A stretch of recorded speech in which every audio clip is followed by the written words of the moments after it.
lumipad, pulungin mo at umiiyak. Hey, good morning, Puwersa.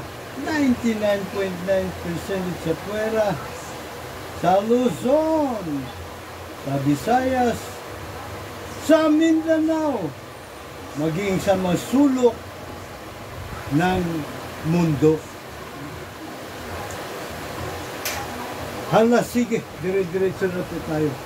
At syempre, pamuso pa rin po yung ating daluyong ng korupsyon po. Napaksa dito po sa ating bayang Magiliw ngayon po. So, para daluyong ng korupsyon matuldukan, po, maraming mga samutsari, sandamakmak, ang mga mungkahi kung paano po ito lalabanan. Po. So, yan po ating kikilatisin sa episode na ito. Tingnan natin kung gaano ba ka-epektibo o gaano ka balahura. Balahura, ha? Balahura talaga. Ito pong kanilang mga panukala. Alright? So, ano muna, bago lahat, mga luma ay dapat na nating palitan pagsapit ng halalan 2028. Pahirit po. Pahirit naman po ng suporta sa ating Juror YouTube Advocacy Channel. Ano po? Siyempre, kung gusto po ninyo mga contents, paki-like. Ano po? At mag-subscribe para notified kayo pag meron tayong mga bagong contents na uploaded o kaya nag-live po tayo. Ano po? And then, paki-share po naman nang marami po tayong maimumulat sa nagdudumilat na katotohanan kung ano ba talaga, no, ha? Ang ugat, no? Ugat.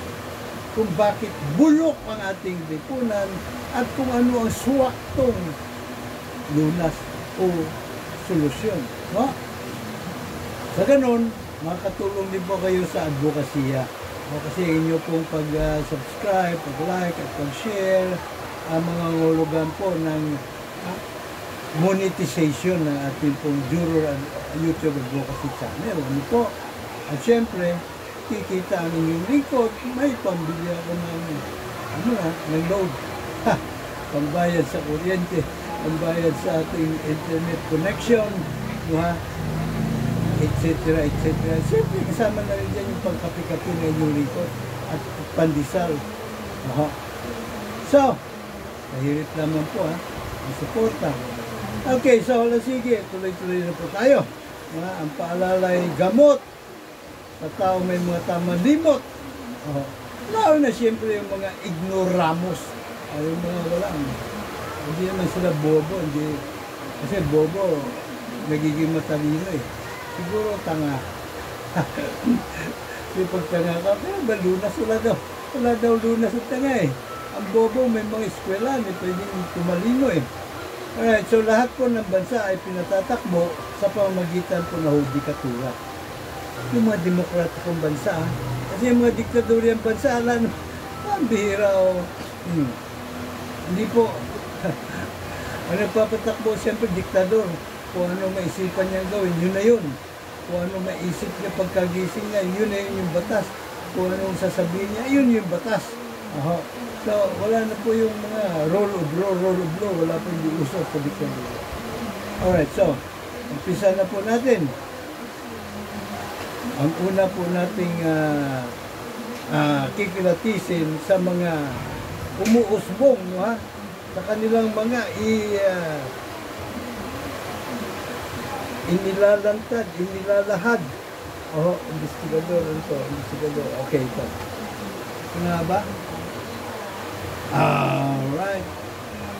Hindi ito. Hindi, tama ito. So, ito po ang unang pumuputok ngayon, no? Sumasabog na yata yun. Yung pong independent commission para imbestigahan itong daluyong ng korupsyon, pambubulsa ng flood control, corruptible funds. Po. So, ito po ang itatatag di umano ni Pangulong Bongbong Marcos. Kailangan daw may supwe na power ang independent commission na ito. No? Sa biglang tingin ka, palakpak nga naman.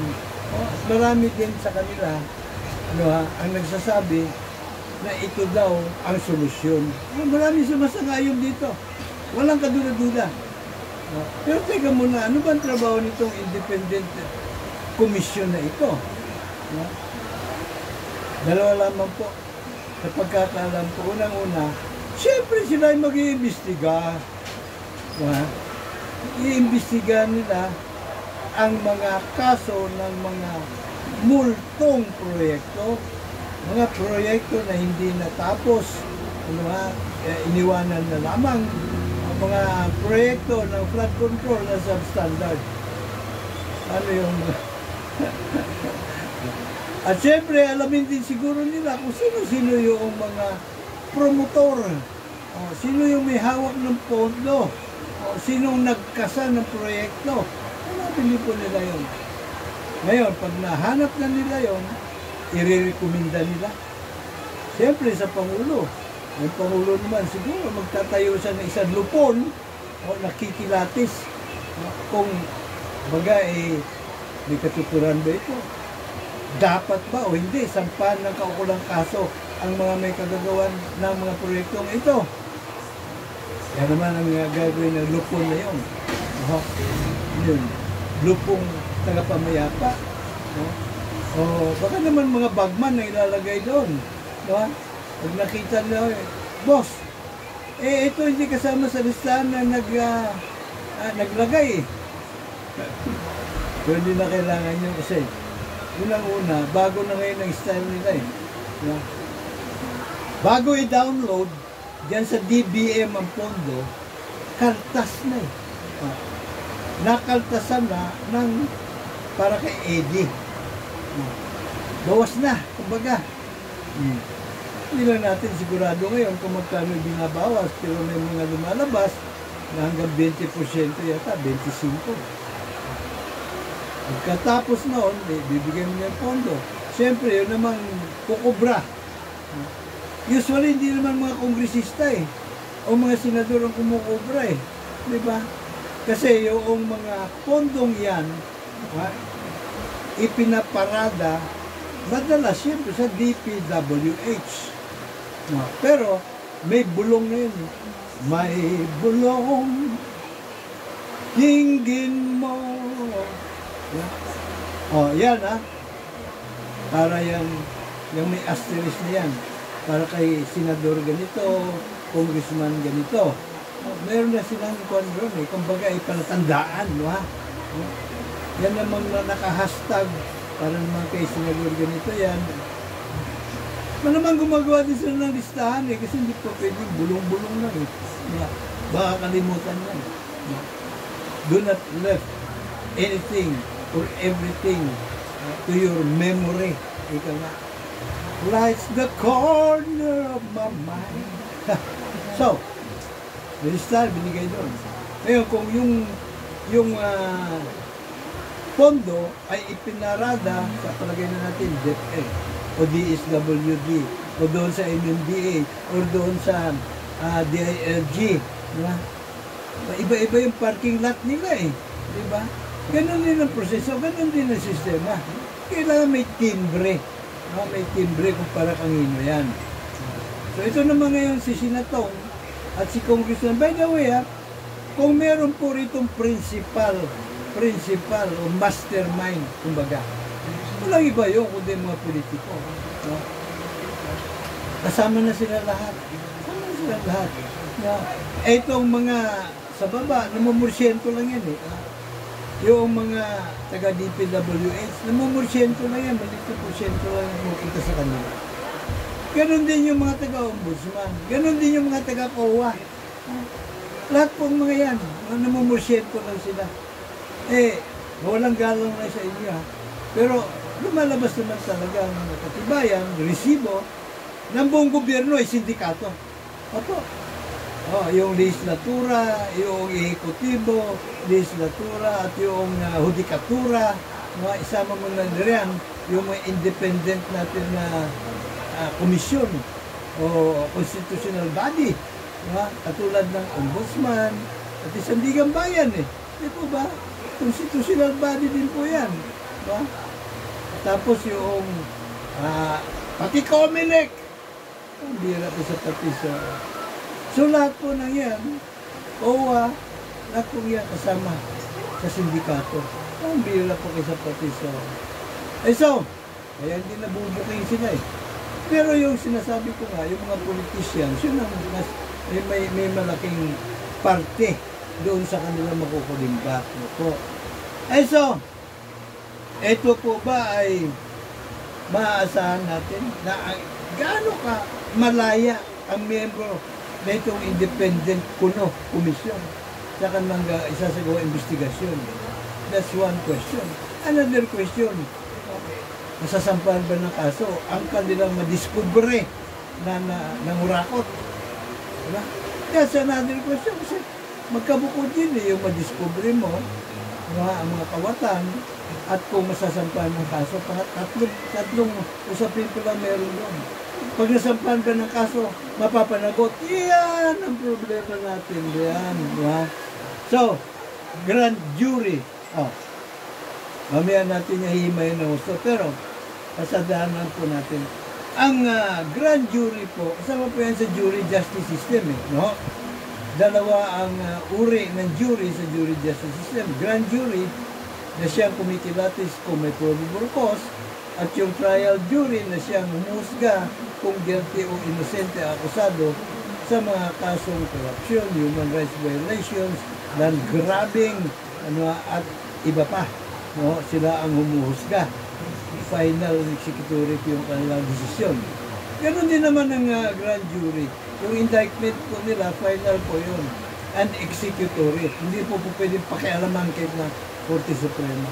Hindi rin maaaring sangkaan kung isasampang demanda o hindi ng Pangulo ng Bansa. So mamaya, package deal po ito sa demokrasya. Kumbaga kambal tuko po ito ng demokrasya. Sapagkat ito po yung epitome of democracy. Parang horse and carriage po ito Diba?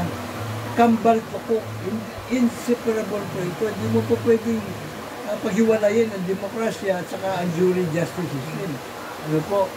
Sapagkat ang jury justice system ay kalasag at tabak ng mga mamayan sa demokratikong bayan na laban sa mga traidor at kawatan sa buong pamahalaan.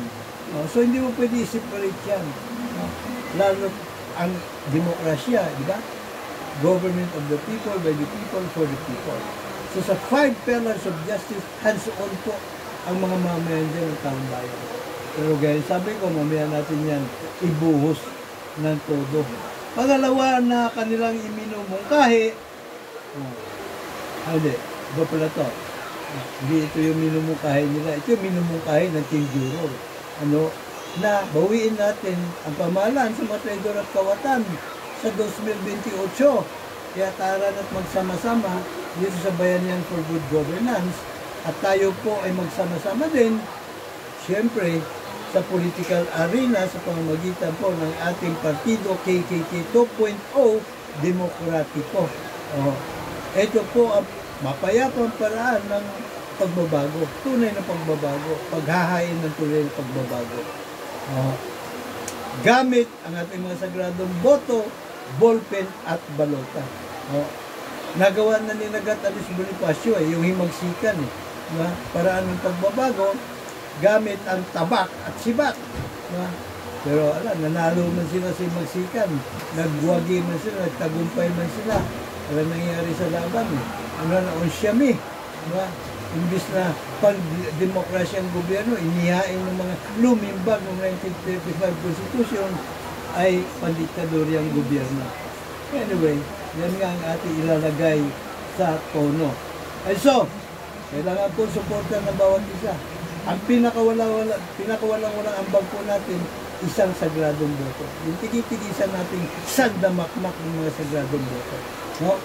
Ngayon, kung meron naman po kayong extra, 5 pesos, 10 pesos, 50 pesos, 100 pesos, 500 pesos, depende po sa abot na inyo makakaya. Huwag naman ho kayo isip pa mag-ambag sa partido natin. Ano po? Partido natin ito, nating puwersa 99.9% sa pera. Ano po? Kasi tayo makikinabang rito. Diba? Tayo ang usual biktima. So tayo din makikinabang.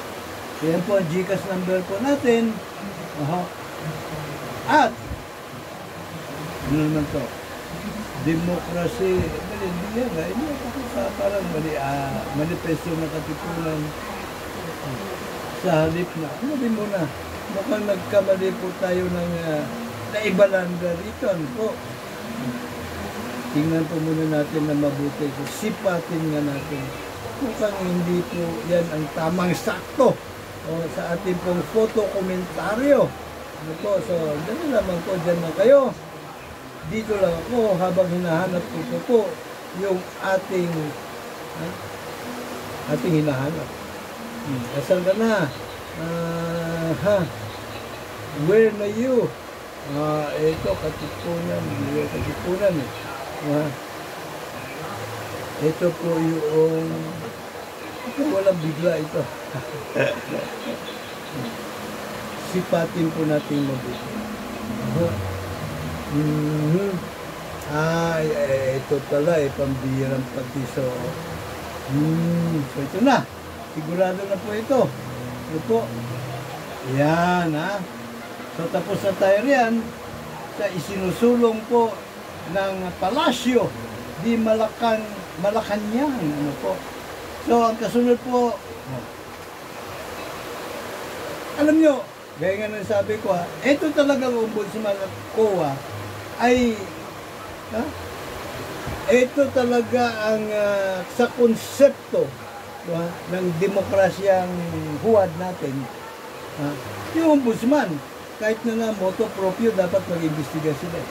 Ang komisyon ng audit din, dapat antimano, nagbibigay ito ng nagmamarites, may marites niya kay ombudsman kung ano yung mga ginagawang katarantaduhan sa bawat ahensya ng gobyerno. Kasi may mga resident auditor sa bawat ahensya. Mayroon nga rin resident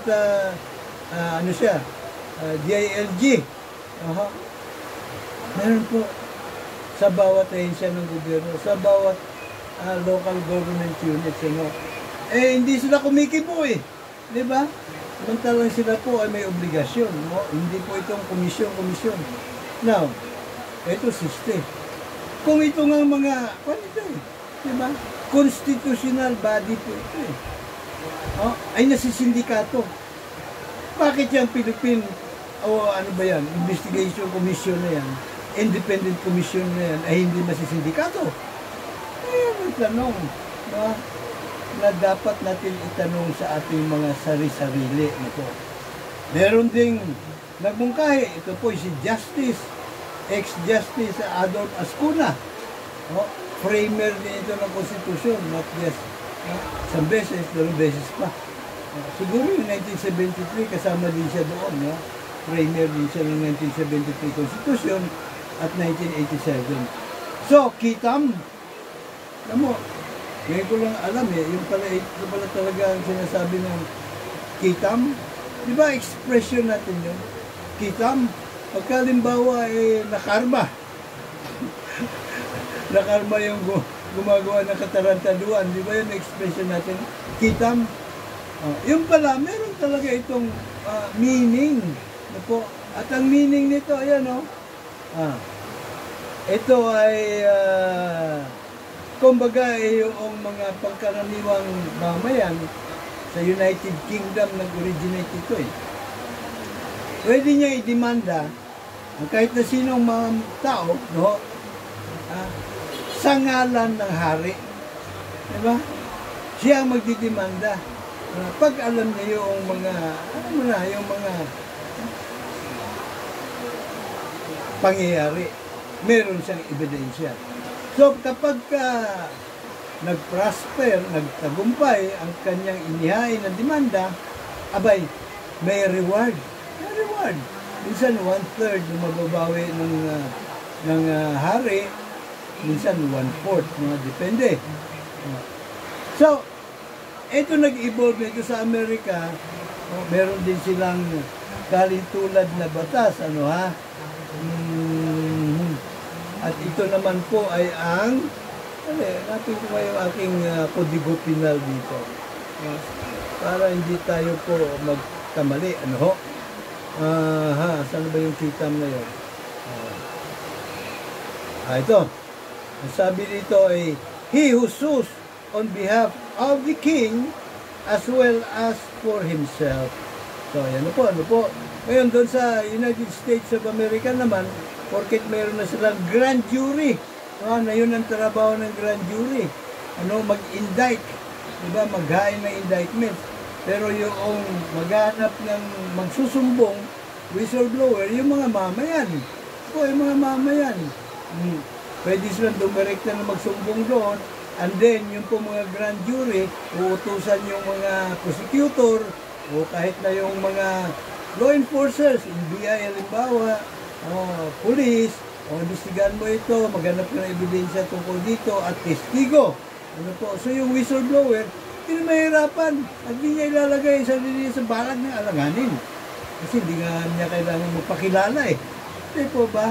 So, yun ang meron sa Amerika, wala sa UK, kaya malaga yung kanyang kitam sa United Kingdom. Sa Amerika naman, nagkaroon sila ng Whistleblower Act. Nang sa ganon, siguro doon nakalitan niya kung magkano dapat na reward money ng mga mamayan pag nagsumbong at kung ano-ano mga protection ang meron siya. Witness Protection Program, kumbaga. At meron din silang False Claim Act. Halos kalintulad din lang ito.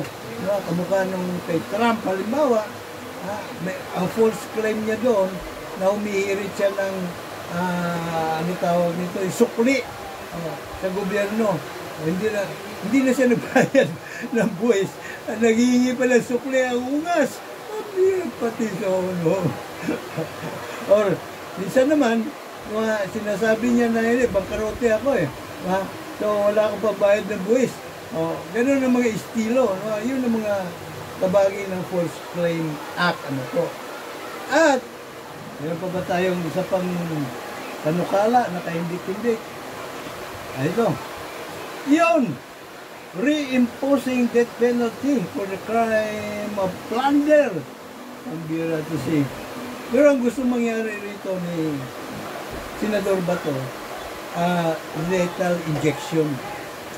Ang aking hindi iniingin mong kaya kay Senador Bato, gawin mong electric chair. Diba? Electrocution. Bakit ka mo? Kasi ang unang ginagawa sa i-execute through electrocution, kakalbuhin. Bigtas. Si Senador Bato, hindi siya pwedeng kalbuhin. Kalbuhin. So, itong mungkay ito, abay, bukod sa katawa-tawa, karimari-marim pa. Bakit ka mo? Abay, papa, hukuman trial by first things first. Back to basic jury justice system po muna tayo. Para hindi yung mabibitay ay whistleblower. Kasi itong mukha ito ni Senador Bato, protection ito para sa mga kawatan Diba? Sila may hawak na hukumang trial by palakasan ng mga traidor at kawatan. So anong gagawin nila? Tulad ng ginawa na kay Laila de Lima. Diba? Si Laila de Lima, whistleblower. At may sapat siya katibayan, lahat na, ang batas na sa kiling niya. Pambira. Siya pang nakulong. So kung may death penalty, abay, patay kang dilima ka. Diba? So proteksyon ng mga traidor at kawatan, itong mungkahe ni Senador Bato. Wala! Katorya-torya. May nagmungkahe din. At gagawin na nila. I-open daw nila sa publiko ang bycam. Pambira. Kala mo ka pala palakpakan, pero hindi muna. Mabuking man yung mga insertion nila, may magagawa ba? May napapanagot ba? May nakakasuhan ba? Pag may nakasuhan naman, nakukulong ba? Tingnan nyo yung nangyari, ginawa na kay Enrile. Nabsuelto. Pambira. Yan po, kabuktuta hukuman trial by palakasan. So, ala di pong kwenta. Oh, ito ay pang-uuto lamang at pang-bubuyo. Masabi lang na may ginagawa sila. Yung mambubutas. Ano po. Now, gaya nga na sinabi ko, ito pong jury justice system, package deal na po ito sa demokrasya. Oh, force multiplier ang sambayan ng Pilipino. Oh, bukod pa siya, ang pangunahin naman talaga may obligasyon nagpandayin ng makatarungan at makataong lipunan, at yan ay siyempre sa pamamagitan ng pagpapanagot sa mga traidor at kawatan sa buong pamahalaan at kahit na sinong mga pribadong mga mamamayan na nakasabwat nila, ano po, mamamayan. No? Of course, may pasweldo tayo ng mga police, mga NBI, prosecutor, na binigyan natin ng kapangyarihan para gawin ang ating obligasyon. Pero, back up tayo eh. Kailan bumack up tayo? O sinasabi na, kailangan kumibo tayo. Tama yun, pagtunay na demokrasya. Kasi hindi lang tayo basta kumikibo, may action taken talaga. At pagdating po doon sa isinumbong natin sa grand jury, ay sigurado, panigurado, garantisado. Talagang masasampa ng kaso at pagka na-indict ng grand jury, abay, panigurado, sigurado, garantisado na siya po kung may kasalanan na o guilty ay mapaparusahan sa pamamagitan ng patas para sa lahat na hukumang trial by jury. Yung trial jurors po natin, malabo pa, isasabaw ng first class na pusit na masisindikato o mamamanipula na kahit na sinong ungas na konsupilato sa ating gobyerno. Diba? So, ito po magandang alternatibo sa Indonesian scenario. Ano muna? Bago yan, ito muna ibabalanda natin para maganda ang ating o ayos ang ating buto-buto. Bakit gumanyan siya? Okay. Natin, ha? Pambirang pati siya. Yan. So, yan po ang ating Juror Awareness and Open Forum. Ito. By the way, shout out ko lang yung pong mga Pasigenyo. Shout out sa mga Pasigenyo. Bakit kamo? Ay dyan po ang unang sigwada ng buwis buhay na pinaglaban ng katipunan ang isang demokrasya ala Amerika. Diyan naganap ang unang sigwada sa gupaan ng mga katipuneros at ng mga Kastilaloy, yung mga Guardia Civil po nila. Ano po. So, nais po ng mga Pasigenyo na kilalanin yung ating pong bigyang pugay. At hindi lamang po yun. Abay, kailangan mapalaganap din po natin sa buong bansa. Hindi lang sa buong bansa, sa buong mundo. Ano po, ang beauty na hukuman trial by jury, ang ating pong Juror Awareness and Open Forum. Ano po, para po magawan po natin ng paraan ang bulok natin lipunan. May isaayos po natin ang bulok po natin lipunan. And so, back to basic. Ang jury justice system ay back to basic. Back to basic as in, bago po sinakop ang ating bayang Magiliw na lupang hinirang, perlas na ng silanganan, duyan pa ng magigiting, jury, trial by jury of the Council of Elders po ang uso sa ating bayan. At ito po ang ipinaglaban ng ating pong mga ninuno sa katipunan. Nasaan na ba yung kahindik-hindik po natin? Ito ba yun? Hindi yan. Mali yan. So, hanapin natin, ha? Para lang mas malinaw po natin Asan ka na? Hindi yan. Sandali lang, ha? Ito po natin siya tirahin at hanapin.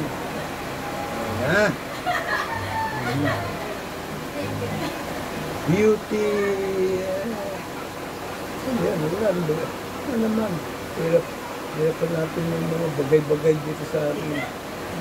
Tumatalon-talon kasi ito at lumulundag-lundag ba pa minsan-minsan. Ito, sigurado na siya rito. Ito muna natin ibalanda. Okay. Where na you? Come on down. Ayan. Ito po ang manifesto ng Katipunan. At ito pong marker na ito ay matatagpuan po natin ito sa number 72, Azcárraga, Tondo, Maynila. No, ha?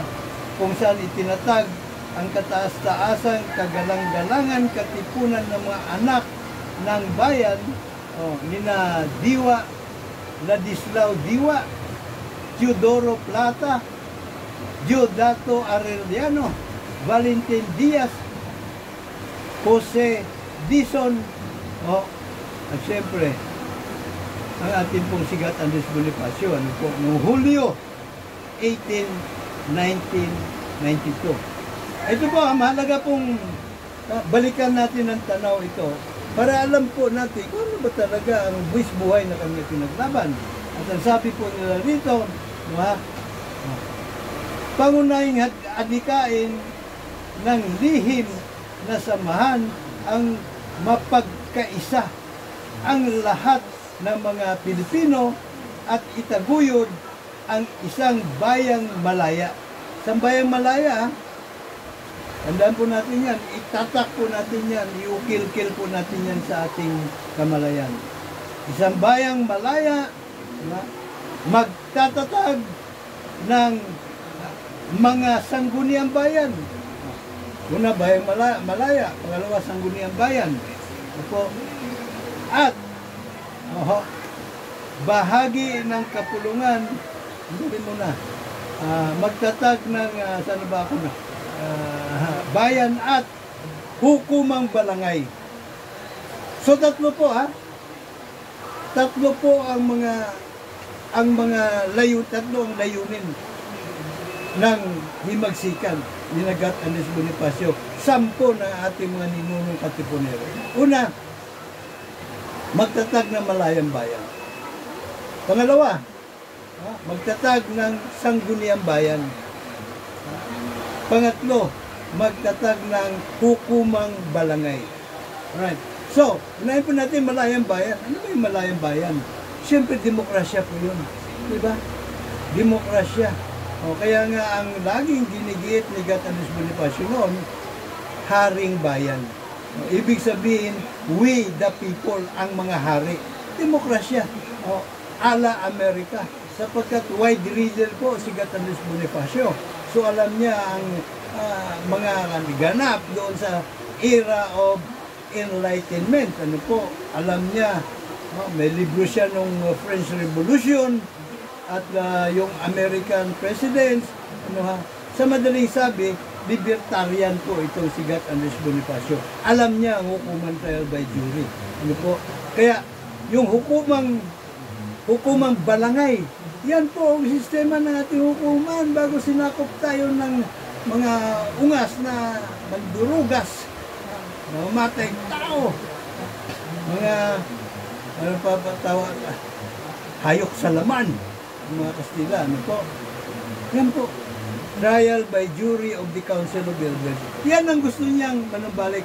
So back to basic jury justice system ang layunin talaga ni Gat Andres Bonifacio.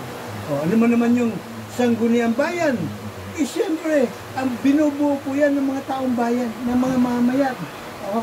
Na kinopya naman dito po sa ating pong local government code. Diba? Na inakda ni Tatay Nene Pimentel. Sumalangit na ang kanyang kaluluwa. Lord, kayo nang bahala kay Tatay Nene. Ano po? Kung saan, nakaukit doon. Na yung po mga paggawaing bayan, dapat nagmumula yan doon sa pinaka-ugat sa mga barangay. Barangay Development Council. Pagkatapos, iakyat yan doon sa distrito. Pag-akyat sa distrito, wala na, di na kailangan distrito Doon na sa munisipyo na diretso. Either munisipyo ng munisipalidad o syudad. At doon na ngayon magbabalik-taktakan. Kasi pag magbabalik-taktakan lang naman nila ron, ay suriin, alamin, ito ba ay kinakailangan gawin? No? Magkano presyo? Susuriin din nila yun. No? And then, magkano budget natin nakalaan para sa buong munisipalidad? No? Yun ang kanilang pagbabalik-taktakan po doon. No po? So, kanya-kanya silang depensa. Yung mga councilors, maging yung district representatives po nila. No po? O yung mga councilors lang pala. Kasi yung district representative, doon niya na may paglaban yan pagdating niya sa Kongreso. Ano po?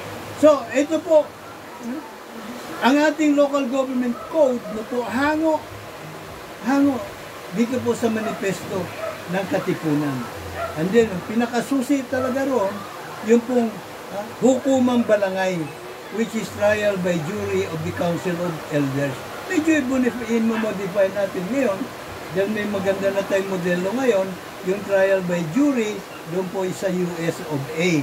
Ano po, na merong grand jury na wala sa United Kingdom, na siyang pinaghugutan ng trial by jury sa Amerika. Ano? At may jury trial. At meron pang kasama pa yun doon yung jury nullification of laws.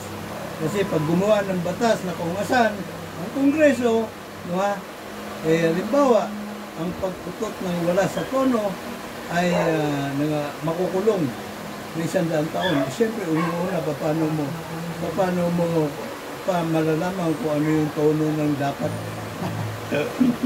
Anyway, ang jury nullification of laws, pag hindi masikmura, hindi suwak sa konsensya ng mga juror ang batas, dahil hindi po ito just, hindi makatarungan, hindi makatao, pwede na pong baliwalain yung ibasura, kumbaga. So kahit guilty pa yung akusado, not guilty na ang kanilang magiging hatol. Ano po. So sa atin po pagpapatuloy, tiklop muna natin ito. Titingnan ko lang yung ating kodigo, nasaan na ba tayo ngayon. So, malinaw po bakit epitome of democracy ang trial by jury? Kasi po nung Nuremberg, noong 1787, ang US Republican Constitution, wala po ni isang kataga na alam ito po mga delegado. Hindi na napaghandaan yun sapagkat ang convention dapat na yun ay pag-uusapan ng nila kung paano mag-ambagan para mapalakas ang kanilang puwersa. At kung paano magkatulungan yung kanilang mga people's militia, kasi magkakabukod po silang mga bansa mga kolonya diba? Biglang may nagbungkahe, ba't naman tayo bumuo ng United States of America? So nawindang po sila. Diba? So wala man silang naiisip antimano kung ano ipapalaman, diba? Isang bagay na pinagkasunduan nila. Dapat naroon yung karapatan sa hukuman trial by jury na minana nila sa Great Britain. At yun nga nangyari. Ano po? So, kaya nga, epitome of democracy siya, sapagkat yun ang pundasyon, yun ang esensya, at yun ang puso ng demokrasya. Alisin mo yun. Wala ng puso ang demokrasya. Ano pa ang mangyayari kung wala ng puso? Diba? So, patay na siya. Diba? So, simple lamang po ang sumbungan ng bayan. Sumbungan ng bayan made simple. Ito pong grand jury. Bakit napakasimple lamang po? Kasi una, inuulit ko. Hindi mo kailangan pakilala pag whistleblower ka. Lagay mo lang doon yung anonymous na lang. Kaya lagyan mo ng code name. Nom de Guerre. Parang Nom de Guerre ni Gat Andres Bonifacio. May pag-asa. Para pag may reward, makukubra mo. Hindi mo na kailangan, whistleblower ka. Hindi mo na kailangan pumirma pa ng mga api-api dapat na yan. Kaya chismis ko na ipararating mo doon, pwede. Bahala na ngayon yung grand jury na manghalap ng ebidensya. Kasi yun naman trabaho nila Diba? Pero hindi rin mismo mga grand jury manghalap ng ebidensya. Bagkos, yung pong prosecutor. Ang prosecutor natin dito sa ngayon, nagpapalaki na ng tiyan doon sa kanyang cubicle. Diba? Kailangan lumarga ka, lumayas ka, maghanap ka ng mga testigo at mga ebidensya, mangharap ka. Po. Yan po ang trabaho ng prosecutor. Ano po? So, siyempre, dito naman sa gobyerno, may karapatan na ang mga mamayan access to information, di po ba? Lalo na yung mga bagay-bagay, pwera lang siyempre, yung pong involving national security. Ano po? Pero lahat po ng ginagawa ng gobyerno, ng mga ehensya nila, mga imbued with lahat naman na ginagawa na imbued with public interest, hindi po ba? May karapatan ng mga mamayan. So hindi na po. By the way, meron supreme na power po ang grand jury, ano po. Kung yung tape recording, illegally tape recording ni Presidente, nakapong Presidente Richard Nixon, pinasukway na nga ng grand jury, di po ba? At siyempre walang nagawa ang nakaupong Presidente kung di ibigay ang kanyang illegal na mga recordings, ano? Yung pong pagsisiyasat na ginagawa ng grand jury, pasikreto. Hindi alam ng iniimbestigahan na pala siya, ano po? At siyempre, dokumento na, lalo na korupsyon. Nako, napakabilis lang po hanapan ng ebidensya yan. Unang-una yung pondo, saan napunta? Yung pondo ba, na-release na? Dokumentado naman yun. Kanino ayon siya napunta? Ganito, ganon. Anong ginawang bidding? Dokumentado din po yung bidding na isinasagawa po nila. Kukunin din po record niyan. Minutes. So, madali mong malaman, madali mapagtanto na ito pong mga grand jurors kung merong kababalaghan at dapat nga i-indict ang inaakusahan. Ano po? Paano naman, magandang tanong eh. Paano naman natin masisigurado? Kasi isipin nga, para ka maging grand juror, ang requisitos na ikaw ay 18 anyos. Taas, marunong bumasa at sumulat, at siyempre, Filipino citizen. Ano po? So, may magtatanong, siyempre, maaasahan ba yan? Na maiintindihan niya ba yung mga highfalutin na, di ba, ang mga terminolohiya, yung mga technical description, etc., yung mga legal, di ba, etc. So maganda pong tanong yan. Ang sagot yan, opo, maiintindihan. Alam niyo kung bakit? Ito pong grand jury, maging ang trial jury, ay po pwede po mag-hire ng expert witness na kayang ipaliwanag in layman's term, no? Kahit sa magbubuti at magbabalot, kaya niya ipaliwanag ang mga kamangha-mangha, kagilag-ginalas, kahindik-hindik ng mga terminolohiya. At maging yung mga proseso. So mag-hire po sila nang sa ganun, ay yung mga jurors ay magkaroon po sila na kung tawagin matalinong pagpapasya sa mga bagay-bagay na kanila pong kinikilates, ano? At isa pa, ito po mga jurors, no, ay hindi sila under duress. Unang-una, yung mga grand jurors, hindi alam kahit dun sa, kahit mga misis po nila, dapat wag nila paalam na sila ang kanilang assignment ay bilang grand juror, no, para protection nila at protection din ng pamilya nila. So wala halos nakakaalam. Ngayon pala ang trabaho nila, kumilates para panagutin sa batas ng mga ungas sa lipunan sa gobyerno, lalo na mga kawatan, traidor, no? So, protektado po sila. Plus, siyempre, may naka-assign din ng mga secret service na nagmamanman sa kanila para huwag malagay sa balag ng alanganin ang kanilang mga buhay. Tapos, 23 sila to the max, 23 katao. 12 kailangan boto for indictment or for clean bill. No? So, hindi mo malalaman kung sino yung mga bumoto, hindi, sino pag-iinitan mo. Diba? So, ang hirap. Yan po, isa sa mga protection na meron itong mga grand jurors po. Ano po? So, yung mga trial juror naman, ganoon din. Ano po? Ang kanilang ID number lang. ID juror number 1, 2, 3, 4, 5, 6, 7, 8, 9, 10, blah, blah, blah. Ano po?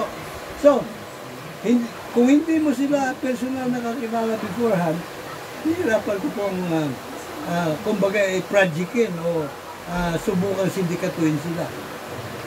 Sa sandali naman may kumuusap sa mga juror tungkol sa kaso, obligasyon ng juror na ipaalam sa judge.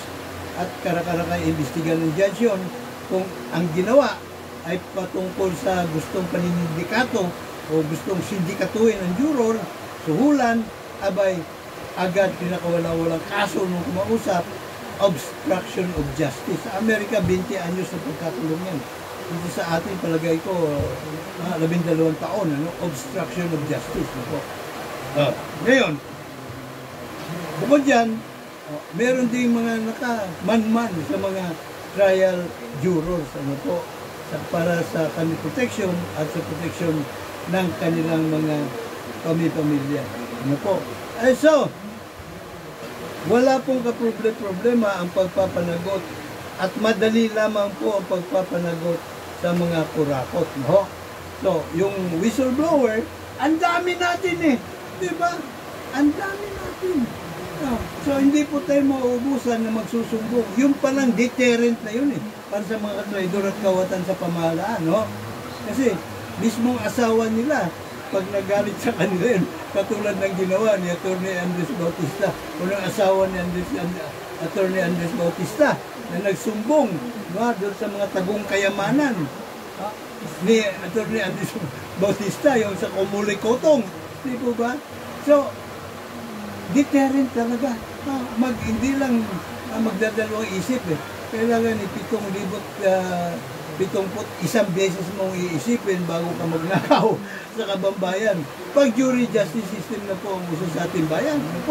So, ganun po katindi. At isa pa, yung sinasabi nila yung judge na tatakot na maging juror doon sa Basilan o sa Hulo-Sulo.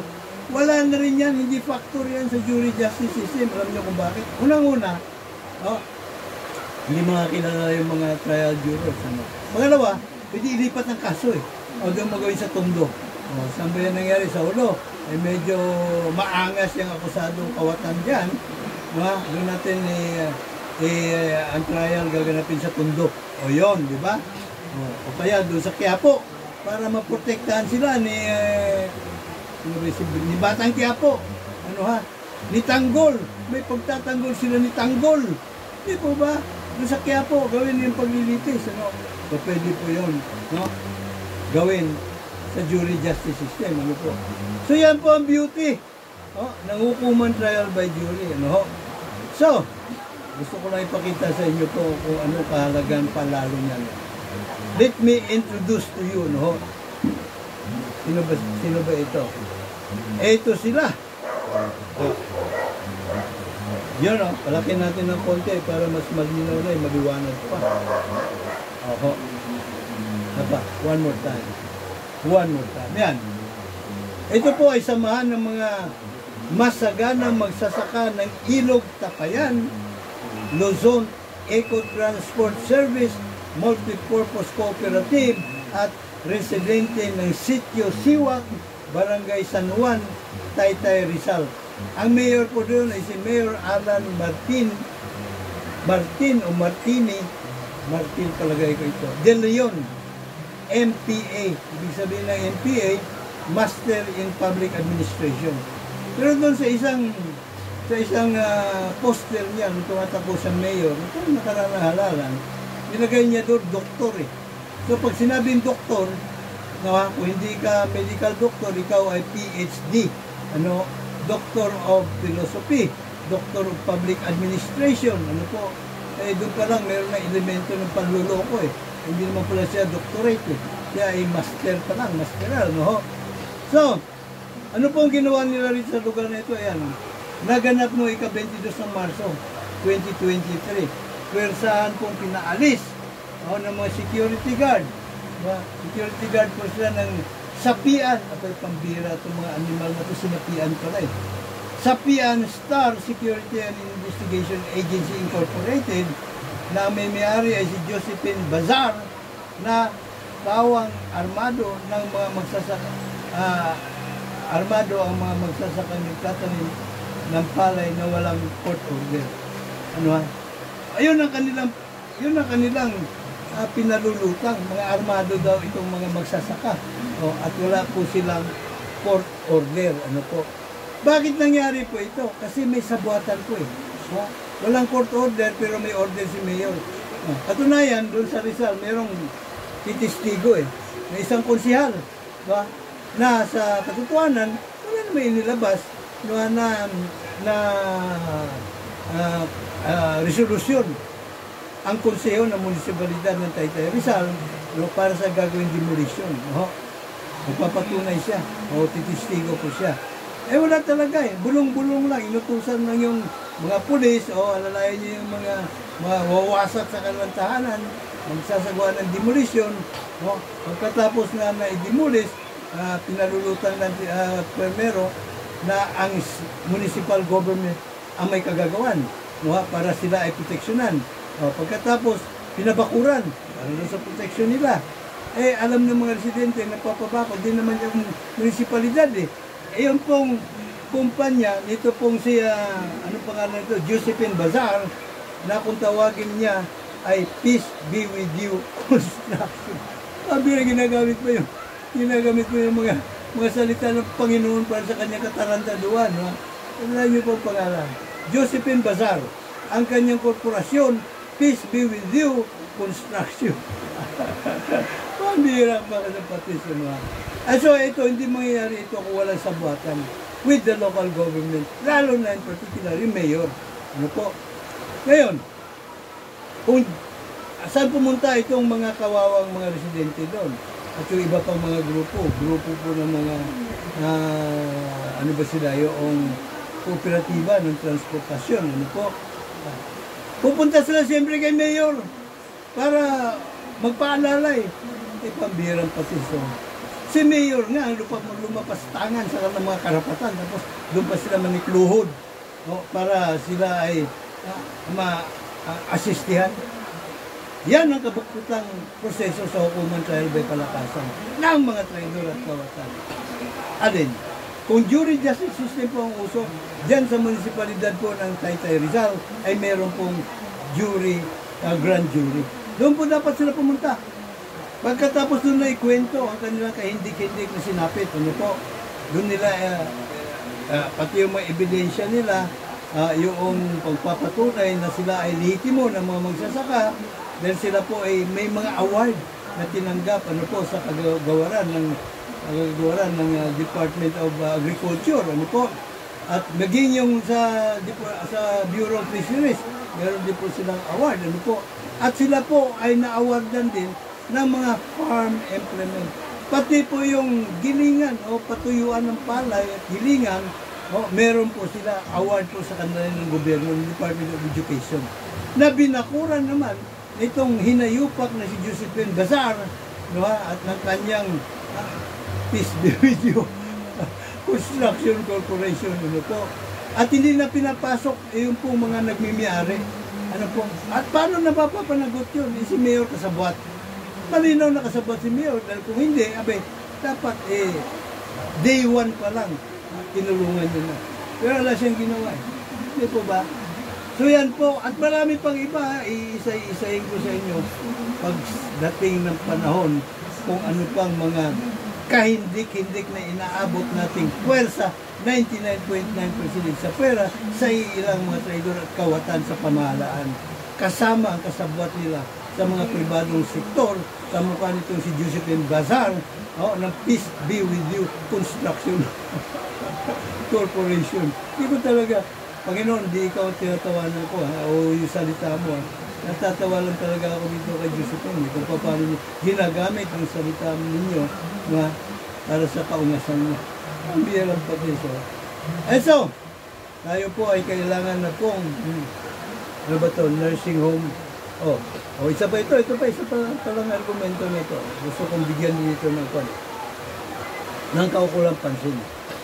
Ito pong nursing home na isinusulong ni Senador Robin Padilla, kapalapalakpak sa biglang tingin.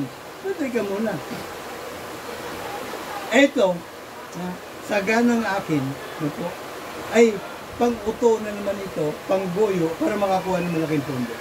At pondo na kurakotable funds. Wala iniwan niya ito sa ayuda ng mga seniors, mga katanders, na imbis 500, ginawang 1,000. Yung mga indigent, abay, saan napunta? Kaninong bulsa napunta? Kay Mayor ba? Sa DSWD ba? Saan napunta? No? Sapagkat marami po ang bukod sa yung iba, kahit na indigent po sila, tinanggal sa listahan without any due process. No? Yung iba naman, siguro sa isang taon, isang beses lang makatanggap. Yung iba, zero.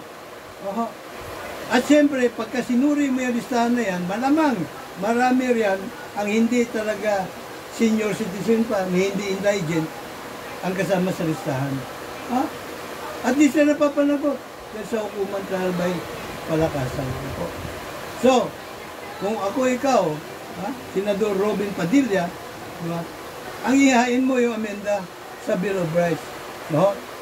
As in, kunin ang batas sa kamay ninyong mga kawatan. No? Kung hindi ka makasama, kunin ang batas sa kamay ng mga traidor at kawatan sa buong pamahalaan at ilagay sa kamay ng mga mamayan bilang mga grand jurors at trial jurors para agad himas rehas ang lahat ng salot, diba, ng mga traidor at kawatan na kuno ay politician sa buong pamahalaan. Iyan ang atupagin mo. At ito din ang aking hindi iniingin mo kahit hindi na sa akin, kundi ng team juror sa buong Senado, sa buong Kongreso. Ihain ninyo. Ngayon, ngarag na kayo kung ano ang dapat gawing paraan para mapanagot ang mga kawatan ng flood control funds. Hindi lang yan, no? Ang daluyong ng korupsyon sa buong pamahalaan. Hindi nyo alam kung ano-ano ang mga iniisip niyo, wala katurya-turya. Ito ang bukod tanging solusyon. No? Ang hukuman trial by jury tried, tested, and proven na for centuries na epektibong mekanismo no, para agad himasrehas ang mga salot ng mga traidor at kawatan sa buong pamahalaan. Subok na po ito, taga na kumbaga sa panahon. Ano po? So, kung gusto talaga ninyo ang makatarungan at makataong lipunan, ito ang ihain ninyo. Pag ayaw nyo, abay, kaming mga pwersa, 99.9% sa pera, ang gagawa ng trabaho nyo. No? Papasok kami sa political arena. Kaya dapat lang, juror ka. Pwede nyo lagi nakandang maglikod, Mr. Juror, Dr. Sixto Pilatus Lagali po lamang, PhD, Public Administration, Honoris Causa. Muli, pahirit po na suporta sa ating YouTube Juror Advocacy Channel. Ano po? And so, may God bless us all. May God bless Philippines.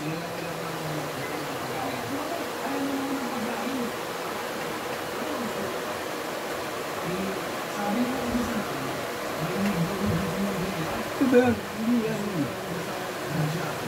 Burahin nyo na natin. Ito yun. Hindi yan. Burahin nyo na natin.